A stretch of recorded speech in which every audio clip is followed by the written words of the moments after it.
Bonjour, cette vidéo, la troisième si je ne me trompe pas d'une série de 6, le titre de cette vidéo, tenir. En préparant cette vidéo, je me suis mis à réfléchir à tout ce qui permet de tenir les objets que l'on peut travailler ou sculpter ou préparer, et comment tenir les outils. Et finalement, je me suis rendu compte que cette vidéo aurait pu à elle seule contenir la totalité de toutes les techniques de travail, vu qu'on tient toujours un outil. Mais je vais surtout me limiter à expliquer à quel point il est important de tenir fermement une pièce pour pouvoir agir avec un outil qui va enlever du métal et pouvoir tenir, mais sans déformer, sans écraser. Aussi tenir une pièce avec une souplesse, c'est-à-dire souplesse du support, que l'on puisse contre la cheville orienter la pièce avec souplesse, mais tout en la tenant fermement de par l'outil qu'on aura en main. Ensuite, une chose extrêmement importante, et ça, je vois souvent dans des vidéos des gens qui ont des lampes qui sont beaucoup trop éloignées. Quand on travaille, parfois, il faut avoir une lampe très proche de la cheville, à gauche ou à droite. C'est très important. Une lampe qui est très éloignée, ça donne pas suffisamment de lumière. Il peut y avoir des ombrages de toutes sortes. Donc, on a intérêt, très souvent, lorsqu'on travaille, déjà, il faut un arc de cercle. Ça, c'est très important. Si on ne peut pas mettre les deux bras ou un bras pour tenir les outils, il est évident que on va manquer de précision, on va manquer d'efficacité. Donc les fameux ateliers à l'américaine très peu profonds, si vous travaillez avec ça, désolé, mais jamais vous n'atteindrez la précision d'un établi avec un arc de cercle complet comme ceci. Voilà, donc la lumière, la souplesse, déformer, etc. Et donc être bien au plus près de la cheville. Bon, on continue. Alors, je suis conscient qu'il est très difficile dans ce genre de vidéo de tout dire et de tout montrer. Donc, il est évident qu'il peut y avoir, vous pouvez poser des questions, et qu'il y a toutes sortes d'autres outils pour tenir qui doivent exister. Donc, ce que je raconte n'est pas limité à seulement ces outils. Donc, pour la lumière, la cheville et l'arc de cercle, c'est fait. Alors, dans les étaux, il y a les étaux d'établi, comme ce genre de gros machin qui est disponible dans toutes les quincailleries. C'est effectivement essentiel pour tenir des filières et parfois tenir des fils que l'on veut torsader ou des choses comme ça. Et il y a aussi des étaux à main qui sont en acier ou en bois. L'étau en acier, j'en avais un, je ne sais plus du tout où il est. Donc, les étaux en bois, c'est essentiellement ce genre d'étaux qui permettent de tenir fermement une pièce. Et lorsqu'on met le coin ici en bois, moi je n'hésite jamais à taper du marteau pour que ce soit vraiment très ferme, que ça ne puisse pas glisser. Donc ça, c'est très important. Et ça permet donc, avec ce genre d'étau, de pouvoir être très près et de faire ce genre de geste. Donc si on veut limer cette surface, eh bien que cette surface qui est tenue fermement, mais avec la souplesse pour l'orientation, il faut être au plus près de la cheville. Lorsque je vois dans des écoles ou des autodidactes qui malheureusement essaient de faire comme ça, aucune précision possible, parce que ici tout ça, ça va bouger. C'est impossible d'avoir une rigidité et de maîtriser la surface. Donc il faut se mettre vraiment au plus près de la cheville comme ceci, et petit à petit on arrivera à de la précision, parce que ici le moindre mouvement que l'on fait en dessous, eh bien, ça va permettre de contrôler à la perfection, parce que la lumière qui joue sur la surface que l'on lime, ça donne des informations sur le côté plat, sur le bombé que l'on recherche. Donc, il faut jouer de la lumière, d'une vision parfaite, et puis d'une stabilité parfaite, le plus près possible de la cheville. Donc, limer comme ça, non, pas possible. Ici, oui, on peut arriver à des résultats très précis. Donc, je continue sur les étaux en bois. Alors ça, c'est un très vieux que j'ai trouvé. Alors là, lui, il date de Mathusalem, c'est certain. Ce que je n'aime pas de ce genre d'étau, c'est le gros écrou à oreille qui est gênant. Donc si on veut faire un demi-tour ou autre, mais on se retrouve à avoir un obstacle. Donc c'est des étaux dont je me sers à peu près jamais. Donc mes préférés, ce sont ceux-ci. Donc ici, c'est avec une plaque pour limer plat. Toujours quelques coups de marteau ici. Donc c'est très efficace. Ici, en voilà un que j'ai transformé exprès. Donc je lui ai diminué un côté. Ça me permet de bloquer des chevalières. Lorsque j'ai une chevalière, parce que tenir une chevalière avec son plateau qui est très important, et qu'on veut limer l'arrière du corps de bague, c'est difficile à tenir. Donc je le pince là-dedans et je vais pouvoir limer demi-jonc ou fidélisme la plupart du temps le corps de bague. Donc c'est une transformation intéressante. Et ici, celle-ci, c'est une pince en bois que j'ai transformée pour pouvoir maintenir des bracelets. Donc le bracelet il peut être tenu sur la largeur et on peut limer ou sculpter, voire éventuellement sertir, pourquoi pas. Donc ça c'est des outils intéressants. Ensuite, alors dans les pinces, alors là les pinces plates et autres.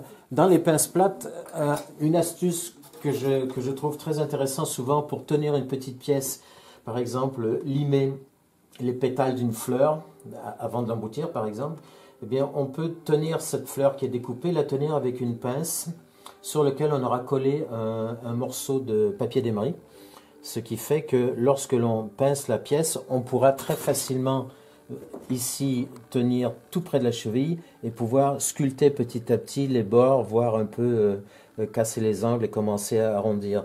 Donc une pince avec papier d'émery comme ça, c'est extrêmement efficace. Alors évidemment, le papier d'émery ne dure pas très longtemps, mais ça se change. Il suffit de remettre un papier collant double face pour tenir l'émery très facilement.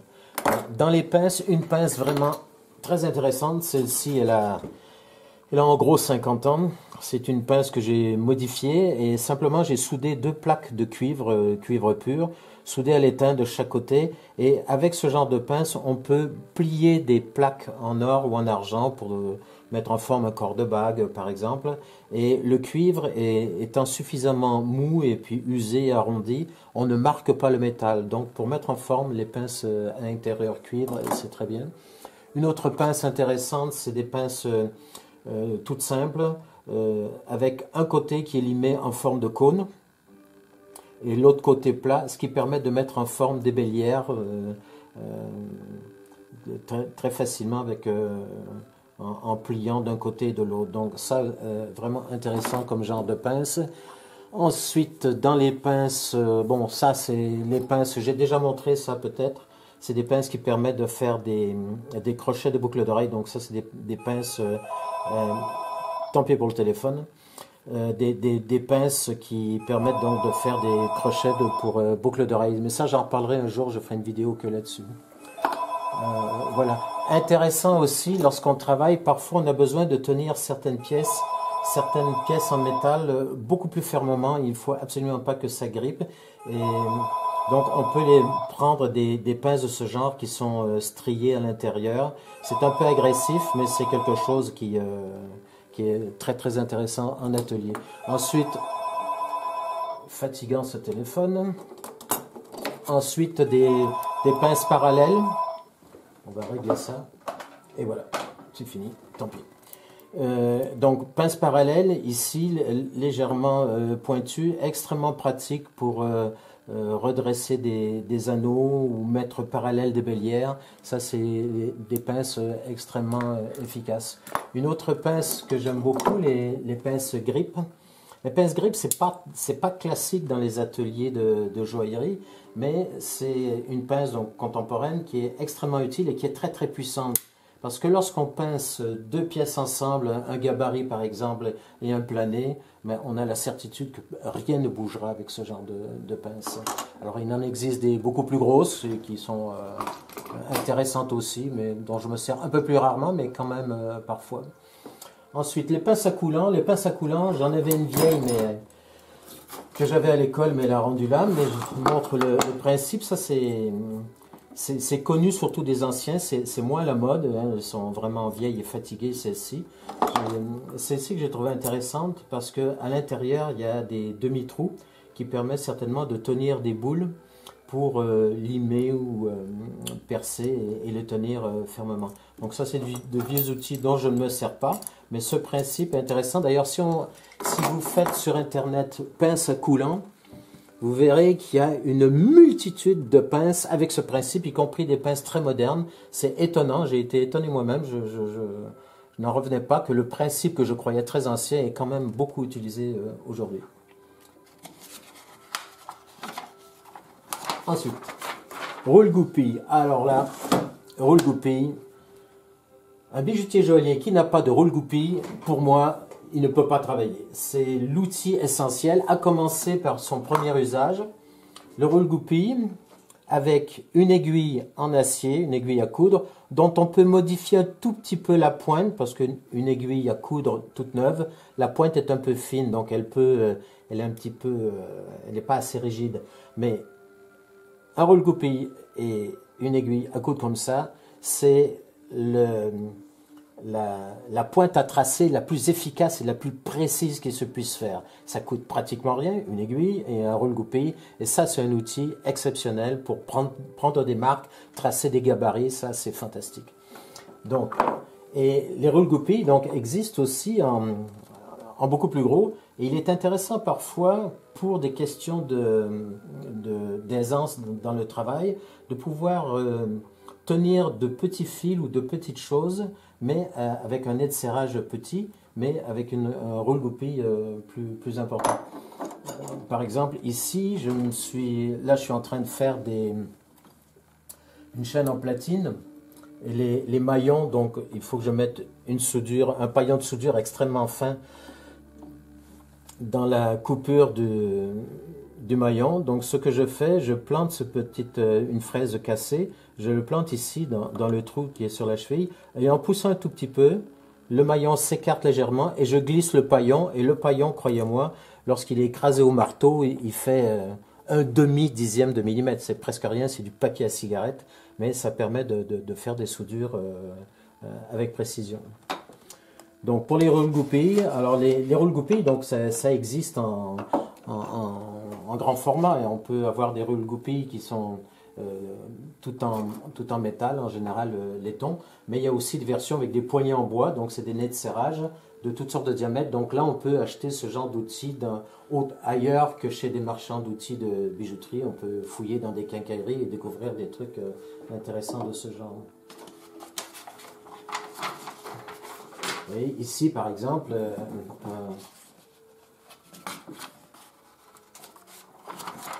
ça c'est quelque chose qui est intéressant, parce que ici on a en très gros plan la division à 4 d'un roule-goupille qui m'a permis non seulement de tracer les bons endroits sur le tube qui a servi à fabriquer ce chaton, mais qui ensuite me permet d'ajuster petit à petit la pierre, et une fois que la pierre est bien ajustée, de continuer à faire les soudures que je dois faire pour mettre les tiges de boucle d'oreille et au final faire le sertissage. Donc les roule-goupilles en joaillerie, c'est capital. Ensuite, les bâtons de sertisseur. Donc le bâton de sertisseur, ça c'est... Comment dire? Ça aussi c'est capital. Donc, les bâtons de sertisseur, on a par exemple ici, j'en ai deux normalement. Bon, le deuxième où est-il? Il est tombé là. Oui, ici par exemple, sur ces bâtons de sertisseur, j'ai deux petits cœurs en or que j'ai découpés, qui sont limés perpendiculairement tout autour, même largeur, même hauteur, même courbe. Et maintenant, étant collé sur le bâton de sertisseur, je vais pouvoir, avec un tout petit trait de scie au centre et avec la lime, et vu que la base est relativement fine, je vais pouvoir facilement, petit à petit, les limer et les sculpter, et avec pouvoir les faire évoluer les deux en même temps, de sorte à ce que les deux cœurs, pour faire des boucles d'oreilles, soient absolument identiques. Donc, les bâtons de sertisseur, ça sert à sertir, mais ça sert aussi à graver, parce qu'on peut faire des gravures, on peut sculpter, on peut limer, on peut fraiser. Fraiser, il faut faire attention, parce que si on fraise trop vite et trop fort, sur des petites pièces, la chaleur va faire que l'objet sur le ciment va se mettre à bouger. Donc on peut fraiser, mais il faut y aller modérément. Donc par exemple ici on a une pièce, c'est le dos d'un cœur. De l'autre côté il y avait un motif avec diamant, et ça c'est la partie arrière où j'ai fait un découpage avec des feuillages, et il me restait à faire un petit peu de sculpture, un petit peu de ramollier. Donc en le collant sur un bâton de sertisseur, hein, même principe, ça permet de graver avec beaucoup d'aisance. Ensuite, des tiges de bois ou en acier. Donc pour tenir, par exemple, ici c'est un mini triboulet que mon père m'a fait il y a longtemps. Et cette sertissure, par exemple, on peut la rentrer à force, la faire tenir, et à la scie, faire préparer par exemple une ouverture pour fabriquer un chaton dans lequel je souderai des griffes après. Donc avec les 2 traits de scie ici, j'arrive à faire un espacement entre la partie qui sera battage et la partie qui va faire ceinture plus haut. Donc on peut, en tenant sur ce triboulet, bien faire ces traits de scie petit à petit et travailler plutôt que d'avoir au bout des doigts. Et on peut faire la même chose, des sertissures plus petites. Là ici c'est une sertissure qui n'est même pas prête et parallèle, mais peu importe, c'est pour l'exemple. Donc un simple morceau de bois et puis un cône, et puis la sertissure en or, elle est rentrée à force, presque à coup de marteau pour que ça se bloque bien. Et là aussi je pourrais par exemple à la scie faire le même genre de travail qu'ici, ou sculpter un faux battage ou quoi que ce soit d'autre. Donc c'est des manières de tenir qui sont extrêmement pratiques, surtout qu'on peut ensuite très facilement être proche de la cheville comme ça pour avoir des gestes, que ce soit avec la scie par exemple, on fait un tracé au compas, et avec la scie on va pouvoir scier et puis avoir une grande maîtrise de cette pièce ici. Elle est pourtant petite, mais on peut prendre l'outil à pleine main et on a la certitude que cette pièce va pouvoir être contrôlée, on va pouvoir progresser, faire un travail très propre et très précis. Alors, ce que je viens de vous expliquer, on peut le faire avec un tube, on peut le faire avec une alliance. On pourrait mettre une alliance dans un triboulet de ce genre, mettre l'alliance, et puis pour différentes raisons, on pourrait s'en servir comme d'un outil pour tenir l'alliance. Bien que dans la majorité des cas, les alliances, quand je dois les travailler, je les tiens avec les pinces en bois.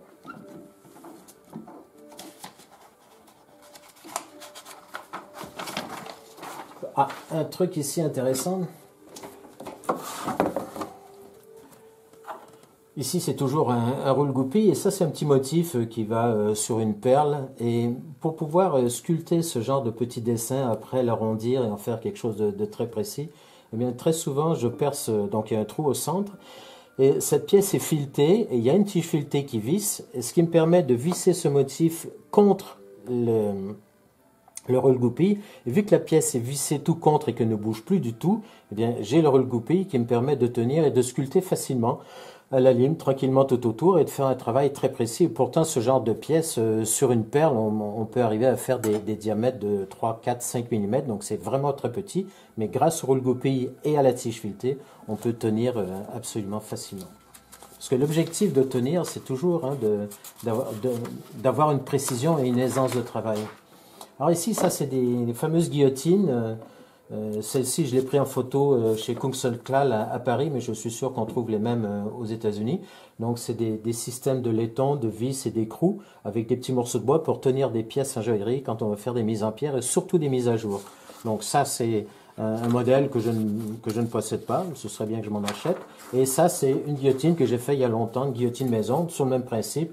2 tiges en acier, 2 bouts de bois, et là, un collier de serrage tout simplement qui me permettait de serrer une petite pièce.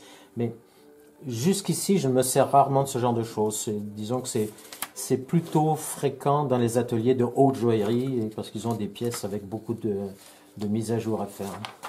Alors ici, la cire d'abeille. La cire d'abeille, ça permet de tenir, et je vous montrerai un autre truc après. Donc, lorsqu'on a des gabarits, on peut les coller sur une plaque. Ici, c'est une plaque en or 18 carats, mais qui n'est pas dérochée. Donc, la cire d'abeille permet de coller, et avec cette fameuse pointe à tracer, on peut obtenir un tracé extrêmement précis, et une fois qu'on décolle la pièce et qu'on enlève la cire d'abeille et qu'on nettoie le tout, on a un résultat absolument parfait où on peut percer, découper et avoir un travail de grande précision. Donc la cire d'abeille, c'est une manière de tenir un gabarit. Alors, Donc, avant de passer à la suivante, je vous montre ceci. Ça, c'est un bout de ferraille tout droit. Et vous allez voir ici, on voit une trace qui ressemble effectivement à une chaîne. En fait, sur cette barre d'acier, j'ai mis de la cire d'abeille, j'ai chauffé et j'ai collé un bracelet que j'ai fabriqué de la maille gourmette. Et pour limer un plat sur le dessus ou sur le dessous, une fois collé, eh bien, je pouvais tenir cette pièce contre la cheville et limer un plat sur la chaîne de manière à avoir quelque chose de bien régulier. Parce qu'évidemment, quand on lime une face sur des chaînes, eh bien, on ne le fait pas maillon par maillon, on les fait tous ensemble. Donc voilà, ça c'est de la cire d'abeille et c'est drôle à quel point de la simple cire d'abeille peut être suffisamment solide une fois refroidie pour permettre de limer de la chaîne gourmette qui n'est pas si petite. Autre chose pour tenir, je me sers assez souvent d'aiguilles que je plante dans mes surfaces à souder pour tenir une sertissure par exemple, et si je veux approcher un anneau ou autre, eh bien ça me sert de butée. Et comme ça, la pièce qui est sur ma surface parfaitement plate ne peut pas reculer. Mais je m'en sers aussi parfois, comme ici dans ce cas de figure. Vous avez deux aiguilles à coudre, une qui est devant, qu'on voit un peu moins bien, et une autre qui est derrière, qui dépasse. Donc je les ai plantées les deux bien droites, et j'ai positionné cette pièce où j'avais 4 soudures à faire ici dans les coins, le cadre n'étant que provisoire. L'objectif, c'est de souder les 4 sertissures, les 4 petites, sur la plus grande. Donc ces deux aiguilles plantées, ça me permettait de tenir debout. Parce que jamais je ne me sers de cette fameuse troisième main qui, à mon avis, dès que je vois des troisièmes mains, eh bien c'est à coup sûr une perte de chaleur, à coup sûr des risques d'écraser une pièce qui est chauffée à rouge, surtout en argent. Donc la troisième main, c'est pas une bonne technique. Les bonnes techniques, c'est attacher avec du fil de fer ou faire des supports avec des aiguilles de ce genre. Alors, quand on veut fabriquer des petites pièces, bien sûr, il faut chercher à les tenir. Mais parfois, la bonne méthode pour les tenir, c'est d'avoir, par exemple, ici, c'est une sertissure. Est-ce que c'était en argent ou en palladium? Je ne me rappelle plus. Je ne suis plus très certain. Mais c'est un fil carré qui m'a servi à limer une forme de pyramide à une sertissure pour une pierre princesse, probablement un diamant. Et pour sculpter ici cette partie, eh j'ai donné un trait de scie tout autour, je n'ai pas scié complètement. Ça m'a permis de bien délimiter le haut de la sertissure, de délimiter l'emplacement entre le bas de la partie droite et la partie conique, pour ensuite creuser et faire entrer le corps de bague à l'intérieur. Donc on peut très souvent tenir de petites pièces sans les séparer complètement du plané ou du fil dans lesquels on les fabrique. Un autre exemple ici. C'est une photo que vous avez certainement déjà vue. Donc ça, c'est une future ceinture pour un diamant cognac. Donc préparez l'ajustement de la ceinture, donc de l'intérieur de la ceinture. Et ici, je ne couperai ici que lorsque tout ce travail sera fait. Donc ça, faire ce travail avec un plané relativement grand, c'est beaucoup plus facile à tenir que si on coupe un tout petit morceau et qu'on essayait du bout de ses doigts d'avoir cette précision. Donc de passer par une étape partielle, parce qu'on ne coupe pas complètement ici, ça c'est extrêmement utile. Donc ça, c'est des principes qu'on peut très souvent s'en servir. Ensuite, effectivement, on peut tenir avec de la colle, mais ça, très rarement. La colle, j'avoue que ça peut être intéressant. Il y a certaines colles qui peuvent permettre de maintenir deux pièces provisoirement, le temps de faire des tracés, des repères, des coups de scie, et pourquoi pas. Mais je préfère largement, pour tout ce qui est soudure ou autre, le fil de fer. J'ai pris quelques photos qui traînaient à droite à gauche.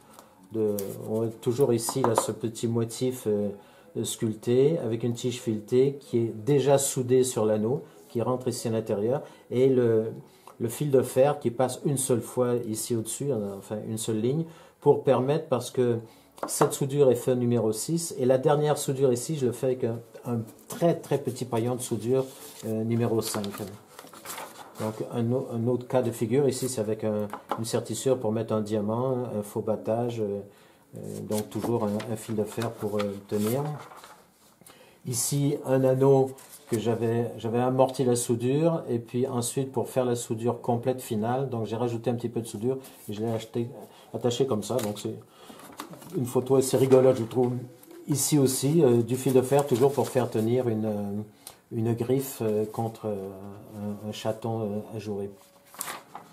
Alors, les trois prochaines vidéos, elles sont probablement encore plus importantes que celle-ci. Donc, la prochaine, ce sera déformer. Comment déformer avant de prétendre enlever du métal. Ensuite, la 5e vidéo, ce sera enlever. Comment enlever du métal pour faire des trous, sculpter. Et puis, la 6e, ajouter. Lorsque ces 3 vidéos seront faites, en dessous de celle-ci et de ces autres, dans vos commentaires éventuels, vous pourrez me poser des questions parce que j'envisage pour la première fois depuis 8, 9, 10 ans de faire ce qu'on appelle une FAQ, une foire aux questions, et de répondre à tout un tas de questions que vous auriez sur le métier, ou sur ma philosophie, ou sur ce que je raconte, enfin peu importe. Je verrai le nombre de questions qui me seront posées, j'essaierai de les regrouper correctement, de prendre le temps de réfléchir, et ça donnera une vidéo certainement assis dans un fauteuil ou quelque chose du genre, mais dans ces questions, il est fort probable que dans les questions, on me demandera de faire une vidéo sur un sujet très précis. Donc ces vidéos-là seront à faire, mais je répondrai, ça c'est certain. Donc je vous souhaite une très belle journée. Il y a encore plein de choses à dire. C'est vraiment un métier considérable, comme tout le métier d'ailleurs. Donc je vous souhaite une très belle journée et puis à la prochaine.